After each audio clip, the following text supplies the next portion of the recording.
c'est en forgeant qu'on devient forgeron. C'est en patouillant qu'on devient papillon. Non, c'est en lisant qu'on devient liseron. Et nous liserons jeunesse, c'est maintenant sur Radio Laser. Bonjour à toutes, bonjour à tous. Je retrouve aujourd'hui Sophie pour un nouveau coup de cœur de l'été. On parle d'un roman graphique, je pense. C'est ce qu'on roman dit, graphique, BD, ouais. Lumineux, plein de lumière dans un moment difficile de la vie. Je te laisse en parler, Sophie. Donc, c'est Murmure à ma plante de Zoé Persicot, publié aux éditions Paquet. Donc, Zoé Persicot, c'est sa première BD. Elle a écrit 2 albums avant ça. Et donc, ici, elle nous propose une histoire forte en émotion et en sensibilité. Donc, c'est l'histoire de Hadara qui vient de perdre sa maman, avec qui la relation avec son père est assez difficile parce qu'il est très, très fuyant et qu'il ne veut jamais parler de la maman. Enfin, lui aussi est en plein deuil. Et donc, ils vont commencer une nouvelle vie chez la grand-mère. Ils vont s'y installer et puis avec eux, ils vont déménager toutes les plantes de la maman qui, elle était vraiment passionnée de plantes. Elle passait beaucoup de temps avec ses plantes. Sauf que chez la grand-mère, il y a un petit chien qui a tendance à un peu tout manger, notamment les plantes. Et donc, pour pas qu'il soit malade, les plantes vont être reléguées un petit peu dans une pièce un peu sombre. Et c'est là que Hadara va trouver refuge, en fait, aux côtés des plantes qui lui rappellent sa maman. Et c'est en parlant innocemment avec ces plantes qu'elle va réaliser qu'elle est en train de développer aussi le même don qu'avait sa maman. Parler aux plantes et être capable de les écouter et de leur parler. Donc de véritablement communiquer avec elles. Donc on a 2 types de personnages un peu dans cette BD. On a les personnages humains et les personnages végétaux, mais tous ont de l'importance et tous sont très attachants et très sensibles. Et donc Hadara, avec ses plantes, elle va progressivement essayer de vivre ce deuil qui la touche, et notamment avec une petite succulente avec qui elle va fortement se lier d'amitié.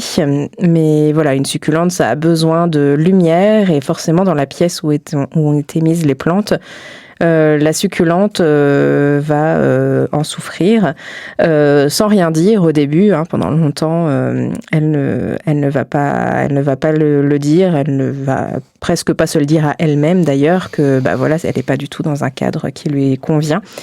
Et elle va essayer de jouer le jeu un peu et de faire bonne figure auprès de Hadara parce qu'elle essaye de la consoler, de la rassurer, de l'accompagner comme elle peut. Donc c'est une amitié entre Hadara et cette plante, et une amitié aussi entre Hadara et puis une petite fille qu'elle rencontre à l'école. Et donc en fait on va parler de deuil, mais aussi beaucoup de relations humaines et de la complexité que peuvent avoir ces relations humaines. Donc beaucoup d'amitié également, jusqu'à quel point on se sacrifie pour un ami, comment est-ce qu'on est vraiment à l'écoute de ses amis, ou est-ce qu'on fait passer ses propres besoins avant. Donc voilà, c'est toutes ces questions-là qui vont naître progressivement au fil de l'histoire, notamment entre les 2 amitiés d'Hadara, celle de la succulente et celle de la petite fille de l'école.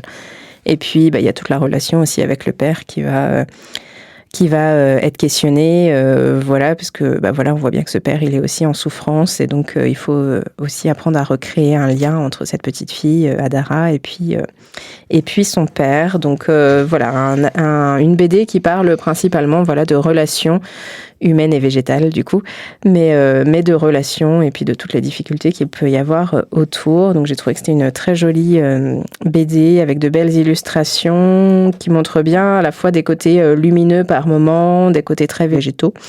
Et puis il y a d'autres parties de la BD où on sent le côté sombre qui s'installe, les difficultés avec des tons plus ternes, plus foncés. Donc les lumières et les couleurs de la BD reflètent vraiment les différentes étapes de cette histoire.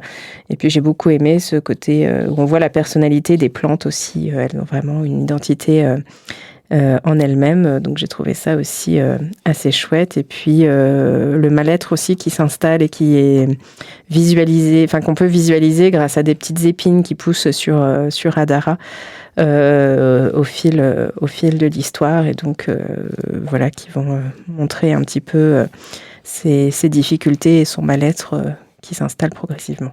Puis sur le temps long, parce qu'on voit les saisons défiler, etc. Et on voit les saisons défiler. On n'est pas sur un instant. Non, sur un instant, voilà, c'est vraiment, ça se base, le fil rouge, c'est un peu le deuil justement, Oui, et ça va la être cette reconstruction qui va se faire petit à petit pour reprendre la vie, quoi.